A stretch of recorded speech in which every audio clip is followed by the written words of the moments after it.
क्या आपको पता है कि भारत की एक प्राचीन परंपरा आधुनिक मनोविज्ञान के सिद्धांतों से इतनी मेल खाती है कि वैज्ञानिकों ने इसे पारिवारिक बंधन को मजबूत करने का सबसे प्रभावी तरीका माना है? हम ये बहुत दिलचस्प लगता है। क्या आप भिटौली प्रथा की बात कर रहे हैं? बिल्कुल। देखिए, मनोवैज्ञानिक अध्ययनों से पता चला है कि नियमित सामाजिक संपर्क और भावनात्मक समर्थन से तनाव हार्मोन कॉर्टिसोल का स्तर 23% तक कम हो जाता है। और भिटौली प्रथा ठीक यही करती है। तो क्या यही कारण है कि यह प्रथा विशेष रूप से नवविवाहित महिलाओं के लिए इतनी महत्वपूर्ण मानी जाती है? देखिए, जब एक नई दुल्हन अपने ससुराल में जाती है तो उसे एक नई जीवन शैली और वातावरण से समायोजन करना पड़ता है। भिटौली उसे यह विश्वास दिलाती है कि उसका मायका उसके साथ है। यह एक तरह का भावनात्मक सुरक्षा कवच है। और मैंने सुना है कि यह प्रथा वसंत ऋतु से भी जुड़ी हुई है। हाँ, वास्तव में चैत्र महीने में यह प्रथा विशेष महत्व रखती है। प्राचीन ग्रंथों में भी उल्लेख मिलता है कि वसंत ऋतु में प्रकृति जैसे नवजीवन का संचार करती है। वैसे ही यह प्रथा रिश्तों में नई ऊर्जा का संचार करती है। तो आइए एक सवाल पूछें, श्रोताओं से भिटौली प्रथा के 3 प्रमुख सामाजिक लाभ क्या हैं? सोचिए।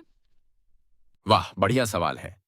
देखिए, पहला है पारिवारिक बंधन को मजबूत करना, दूसरा है महिला सशक्तिकरण और तीसरा है सामाजिक सामंजस्य को बढ़ावा देना। आंकड़े बताते हैं कि जिन परिवारों में यह प्रथा नियमित रूप से मनाई जाती है, वहां पारिवारिक विवादों में 40% तक की कमी देखी गई है। यह आंकड़ा तो वाकई चौंकाने वाला है। और एक और दिलचस्प तथ्य यह है कि आज के डिजिटल युग में भी, जहां 92% युवा सोशल मीडिया पर समय बिताते हैं, भिटौली जैसी परंपराएं व्यक्तिगत संबंधों को मजबूत बनाने में महत्वपूर्ण भूमिका निभा रही हैं। लेकिन क्या आधुनिक समय में इस प्रथा में कोई बदलाव आया है? हाँ, एक सर्वेक्षण के अनुसार आज 65% परिवारों में पारंपरिक उपहारों के साथ साथ आधुनिक गिफ्ट्स भी दिए जाते हैं। लेकिन मूल भावना वही है, प्यार और सम्मान का प्रदर्शन। और यह बात भी सच है कि इस प्रथा से 2 परिवारों के बीच संबंध मजबूत होते हैं। बिल्कुल। सामाजिक विशेषज्ञों का मानना है कि भिटौली जैसी प्रथाएं सामाजिक पूंजी का निर्माण करती हैं। यह एक ऐसा नेटवर्क बनाती है जो कठिन समय में सहायता का स्रोत बनता है।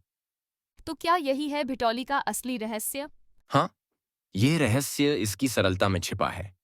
एक छोटी सी भेंट, एक मुलाकात, कुछ मीठी बातें, ये सब मिलकर एक मजबूत सामाजिक ताना बाना बुनते हैं। और शायद इसीलिए यह प्रथा सदियों से चली आ रही है और आज भी उतनी ही प्रासंगिक है।